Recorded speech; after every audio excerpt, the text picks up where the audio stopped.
The 4 hour work week के author Tim Ferriss बोलते हैं कि जब वो 14 साल के थे तब उन्हें अपनी पहली जॉब एक आइसक्रीम पार्लर में सफाई करने के लिए मिली थी। तब उस वक्त उनके बॉस के इंस्ट्रक्शन उन्हें पसंद नहीं आए थे कि किस तरह काम करना है और वो अपने तरीके से काम करने लग गए और उन्होंने अपना सारा सफाई का काम 8 घंटे की जगह केवल 1 घंटे में खत्म कर दिया था और बाकी बचे टाइम में वो कुंफू मैगजीन पढ़ते और कराटे किक की प्रैक्टिस करते। और ये बात उनके बॉस को पता चल गई और उनके बॉस ने तीसरे दिन उन्हें नौकरी से निकाल दिया और उनके बॉस ने उनसे कहा कि एक दिन तुम्हें पता चलेगा कि हार्डवर्क क्या होता है, उसकी वैल्यू क्या है। और टिम फेरिस बोलते हैं कि मुझे शायद आज तक पता ही नहीं चला कि हार्डवर्क का मतलब क्या है। The 4 hour work week. Tim इस बुक में कुछ ऐसे की आइडियाज बताते हैं जिसमें आपको घंटों घंटों काम करने की जरूरत नहीं है, बस आप हफ्ते में कुछ ही घंटे काम करके बाकी दूसरे लोगों से बहुत ही ज्यादा पैसा कमा सकते हो। और ये सब आप घर बैठे बैठे या देश के किसी भी कोने में बैठकर कर सकते हो, उसके लिए आपको किसी ऑफिस जाने की जरूरत नहीं है। तो चलिए इस बुक के कुछ इंपॉर्टेंट की आइडियाज को देखते हैं। की idea number 1, the new rich. इस बुक में टिम ने बताया है कि इस मैक्सिमम लोगों का सोचना यही है कि उन्हें 9 to 5 की जॉब करनी है, उसमें बहुत ही हार्ड वर्क करना है और अच्छी सैलरी कमाकर अपने पैसे सेव करके वो 65 की एज में रिटायर होंगे। देन वो उसके बाद अपनी लाइफ को एंजॉय कर सकते हैं, बट उन्हें 65 की एज तक काम करना ही पड़ेगा। पर टिम फेरिस ने इस बुक में एक नई अप्रोच के बारे में बताया जिसे उन्होंने द न्यू रिच का नाम दिया है। ये लोग रिटायर के लिए 65 की एज का वेट नहीं करते हैं, ना ही अपनी जॉब पर डिपेंडेंट है। ये दुनिया के किसी भी कोने में बैठकर अपना बिजनेस चला सकते हैं। उन्हें बस एक लैपटॉप और एक वाईफाई की जरूरत होती है और वो सारा काम घर बैठे बैठे कर सकते हैं, साथ ही अपनी पूरी लाइफ ट्रेवल करते हुए एंजॉय भी कर सकते हैं।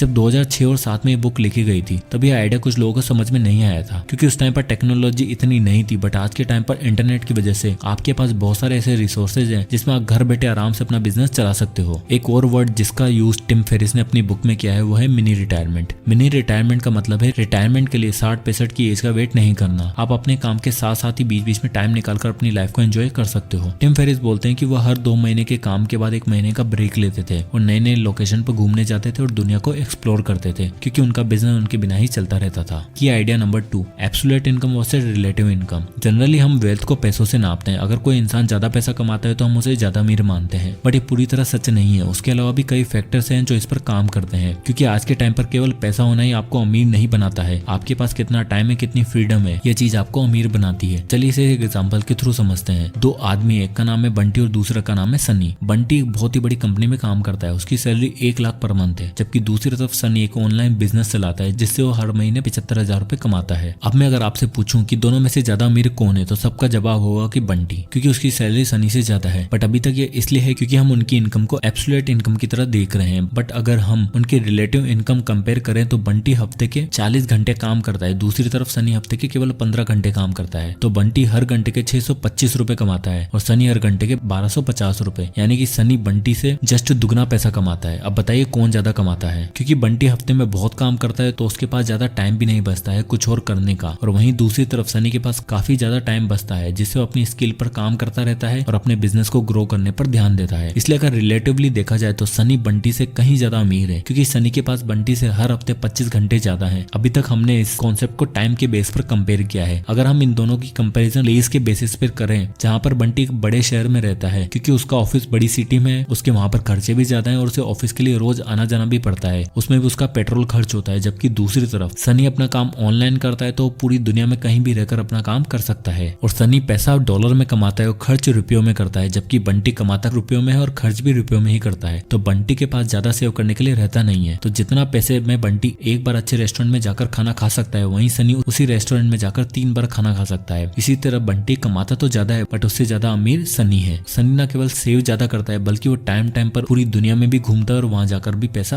अर्न करता है। की idea number 3, outsourcing. Tim Ferriss बोलते हैं कि हमें सारा काम खुद नहीं करना है जबकि हमें उसे आउटसोर्स करना है। पहले मुझे भी आइडिया समझ नहीं आया था। मुझे लगता था कि अगर कोई काम मैं कर सकता हूँ तो क्यों मैं लोगों को पैसे दूं उस काम को करने के लिए। इवन पहले मुझे लगता था कि जो अमीर लोग हैं वो गाड़ी चलाने के लिए ड्राइवर क्यों रखते हैं, खाना बनाने के लिए शेफ क्यों रखते हैं और बाकी छोटे मोटे कामों के लिए नौकर रखते क्यों हैं। मुझे पहले लगता था कि वो लोग शो ऑफ करते हैं, बट एक्चुअल में वो शो ऑफ नहीं करते हैं। उन्हें टाइम की कीमत पता है। उन्हें पता है कि अगर वो सारे काम आउटसोर्स कर देंगे तो उनके पास ज्यादा टाइम होगा और वो उस टाइम में कुछ और प्रोडक्टिव काम कर सकते हैं, अपने बिजनेस को और भी ग्रो कर सकते हैं और वो उस टाइम में उन लोगों की सैलरी से कहीं ज्यादा पैसा कमा सकते हैं। इसलिए वो ऐसे लोगों को हायर करते हैं जो उनका काम कर सकें। और इसलिए आपको भी अपने बिजनेस में अपना काम आउटसोर्स करना है। आपको वही काम करना है जिसे केवल आप ही कर सकते हो, बाकी और कोई नहीं। बाकी उसके अलावा सारा काम आपको ऑटोमेट कर देना है जिससे कि आपके पास और भी ज्यादा फ्री टाइम होगा। ना केवल इस फ्री टाइम में आप अपने बिजनेस को ग्रो कर सकते हो बल्कि अपनी लाइफ को एंजॉय भी कर सकते हो। की idea number 4, being effective versus being efficient. तो सबसे पहले हम देखते हैं कि इफेक्टिव इफेक्टिव और एफिशिएंट में डिफरेंस क्या है। इफेक्टिव का मतलब सही चीजों को करना है, मतलब हमें चूज करना है कि हमारे लिए क्या क्या चीजें सही हैं, और एफिशिएंट का मतलब है चीजों को सही तरीके से करना, और वो चाहे कोई भी हो। टिम फेरिस बोलते हैं कि अगर आप द न्यू रिच की कैटेगरी में आना चाहते हो तो आपको इफेक्टिव बनना है। आपको उन्हीं कामों को करना है जो आपके लिए सही हो, ना कि हर काम को करते जाना है। आपको अपने कामों को एलिमिनेट करना है जो आपके लिए इंपॉर्टेंट नहीं है, उन्हें अपनी लिस्ट से ही हटा देना है, क्योंकि वह काम आपका केवल टाइम ही वेस्ट करेगा। एक और चीज टिम इस बुक में बोलते हैं कि लेस इज नॉट लेजी। अगर आप कम काम करते हो तो इसका मतलब ये नहीं कि आप आलसी हो, बट हमारी सोसाइटी में यही चला आ रहा है कि ऑफिस जाओ, 8, 10 और इवन 12 घंटे काम करो। अगर आप कम काम करते हो तो आप आलसी हो। बट टिम बोलते हैं कि हमें घंटों में फोकस नहीं करना है, जबकि प्रोडक्टिविटी पर ध्यान देना है। वो खुद का एग्जांपल देते हुए बताते हैं कि जिस तरह उनकी पहली जॉब आइसक्रीम पार्लर में सफाई करने के लिए लगी थी, तो वह काम वो केवल 8 घंटे की जगह 1 घंटे में ही खत्म कर देते थे, जिससे और बाकी फ्री टाइम में वो मैगजीन पढ़ते थे। बट उनके बॉस को लगता था कि वो आलसी है, इसलिए उनके बॉस ने उन्हें नौकरी से निकाल दिया था। बट टिम अपना काम प्रोडक्टिवली कर रहे थे। जरूरी नहीं कि आप ऑफिस जाते हो और 10 घंटे काम करते हो तो आप प्रोडक्टिव काम कर रहे हो, क्योंकि बहुत सी बार आप अपना काम 2 घंटे में ही कर लोगे। बट दुनिया को यही लगता है जो लेट तक काम करता है वही अच्छा वर्कर है। बट हमें टाइम को देखकर नहीं, प्रोडक्टिविटी पर ध्यान देना है। की आइडिया नंबर 5, लिबरेट। यह बुक का सबसे इंपॉर्टेंट लेसन है। जैसा कि इस बुक का नाम भी है, द 4 आवर वर्क वीक, मतलब कि हफ्ते में केवल 4 घंटे ही काम करना। हम जब अपना काम एलिमिनेट कर देंगे कि हमारे लिए कितना काम इंपॉर्टेंट है, बाकी के कामों को जिन्हें हमें करने की खुद जरूरत नहीं है, तो उन्हें हम आउटसोर्स कर देंगे, तो हमारे पास बहुत सारा टाइम होगा अपनी चीजों को करने के लिए और आप फ्री रहोगे। टिम बोलते हैं कि अगर आप कोई बिजनेस इंटरनेट बेस्ड स्टार्ट कर सकते हो और उससे आपकी पैसिव इनकम जनरेट होना स्टार्ट हो जाती है, तो आप ना केवल इनकम को कई गुना बढ़ा सकते हो, जबकि आपके पास टाइम ही टाइम होगा। और आज के टाइम पर लाखों लोग यही चीज कर रहे हैं। आप चाहो तो अपना कंटेंट क्रिएट करके लोगों की लाइफ में वैल्यू एड कर सकते हो, जैसे कि यूट्यूब एक सबसे अच्छा एग्जांपल है। आप दुनिया के किसी भी कोने में बैठकर यूट्यूब के वीडियोस बना सकते हो, और उसके लिए आपको कोई 9 to 5 काम करने की जरूरत नहीं है। आप अपनी सहूलियत के हिसाब से काम कर सकते हो। और इवन हम इंडिया में रहकर डॉलर्स में कमाते हैं, जिससे कि हमारे यहाँ पर खर्चे भी बहुत कम है। और बाकी लोग जो 9 to 5 की जॉब करके रुपीज में कमाते हैं, उनसे कई ज्यादा पैसा सेव करके इन्वेस्ट कर सकते हैं। दूसरा, आप अपना कोई कोर्स बनाकर उसे ऑनलाइन सेल कर सकते हो सकता है कि आप सिंगिंग में अच्छे हो या फिर किसी पर्टिकुलर फील्ड में, तो आपको कुछ घंटे का कोर्स बनाकर उसे ऑनलाइन सेल कर सकते हो। उसके लिए आपको कहीं जाने की जरूरत भी नहीं है। आप बस एक बार उन सारे वीडियोस को बैठकर शूट करना है और आप ऑनलाइन उन्हें सेल कर सकते हो। और ये करके भी आजकल लोग करोड़ों कमा रहे हैं। तीसरा, आप कोई भी प्रोडक्ट बनाकर उसे ऑनलाइन अमेजन या फ्लिपकार्ट या ईबे पर सेल कर सकते हो। मान लो कि आप कोई प्रोडक्ट खरीदते हो, जैसे कि अगर आप कोई टी शर्ट बाय करते हो, जिसके बाद आप उस टी शर्ट को प्रिंट करके अमेजन फ्लिपकार्ट पर सेल कर सकते हो और काफी सारा प्रॉफिट भी अर्न कर सकते हो। हाँ, ये इतना आसान नहीं है, बट आप चीजों को सीख कर अप्लाई करके अच्छा खासा प्रॉफिट अर्न कर सकते हो। इस तरह अगर आप एक ऐसा सिस्टम क्रिएट कर दोगे जिसमें आप सोते सोते भी पैसा कमाते रहोगे, तो आप न्यू रिच की कैटेगरी में शामिल हो सकते हो। तो दोस्तों, ये थे कुछ इंपॉर्टेंट की आइडियाज इस अमेजिंग बुक से। अगर इस पूरे वीडियो को समराइज किया जाए तो टिम फेरिस ने हमें अपने पुराने ओल्ड स्कूल की थिंकिंग से बाहर आने को बोलते हैं और इस 9 to 5 की जॉब छोड़कर न्यू रिच बनने के आइडिया को बताते हैं। न्यू रिच वो है जो लोग रिटायर होने के बाद 65 की एज का वेट नहीं करना चाहते हैं और अपनी पूरी लाइफ एक रिटायरमेंट की तरफ बिताना चाहते हैं। ये वो लोग हैं जो एक सिस्टम क्रिएट करते हैं जिससे कि इन्हें खुद उन कामों को एक्टिवली करने की जरूरत नहीं हो। टिम बोलते हैं कि हमें अपने पैसों को एब्सोल्यूट इनकम से नहीं, जबकि रिलेटिव इनकम से आंकना चाहिए। हमें देखना है कि हम हर घंटे के हिसाब से कितना अर्न कर रहे हैं, ना कि पूरे महीने सुबह शाम 12 घंटे काम करके। और हमारे खर्चे कितने हैं, क्योंकि अगर आप एक बड़ी सिटी में लोकेट हो तो आपके खर्चे भी उतने ही होंगे। हमें इन सब चीजों का ध्यान रखना है। और टिम हमें एक बिजनेस क्रिएट करने को बोलते हैं जो इंटरनेट बेस्ड होना चाहिए, जिसमें आप जो काम आपके लिए इंपॉर्टेंट नहीं है उसे आउटसोर्स कर दो। उससे आपके पास अपने लिए काफी टाइम होगा और हमें उन्हीं कामों पर फोकस करना है जो एक्चुअली में हमारे लिए इंपॉर्टेंट है। बाकी कामों को पीछे छोड़ देना है, तभी आप एक न्यू रिच की कैटेगरी में शामिल हो पाओगे और अच्छा खासा इनकम भी जनरेट कर पाओगे।